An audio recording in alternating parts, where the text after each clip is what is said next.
ఇంట్లోనే స్వచ్ఛమైన నెయ్యిని ఎలా చేసుకోవాలో చూద్దాం. ముందుగా మనం కలబెట్టుకున్న పెరుగును ఒక గిన్నెలో వేసుకొని ఒక కవ్వం తీసుకొని దాంతో బాగా చిలుక్కోవాలి. ఇలా చిలికిన తర్వాత పైన వెన్న తేలుతుంది. ఈ వెన్నను ఒక మంచినీటి పాత్రలో వేసుకొని 1 to 3 times బాగా క్లీన్ చేసుకోవాలి. ఇలా క్లీన్ చేసిన తర్వాత ఈ విధంగా క్లీన్ చేసిన తర్వాత ఒక గిన్నెలో తీసుకోవాలి.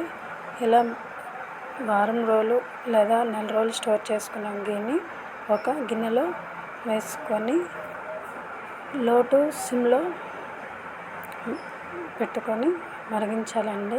ఇలా మరిగించిన దీంట్లో కొంచెం మెంతులు, కరివేపాకు వేసి దగ్గరగా ఆవాలి. ఇలా దగ్గరగా అయిందాన్ని ఒక కంటైనర్లో వడపోసుకొని స్టోర్ చేసుకుంటే ఇది చాలా రోజులు నిల్వ ఉంటుంది. Please subscribe my channel. ఇలాంటి మరిన్ని వీడియోస్ కావాలంటే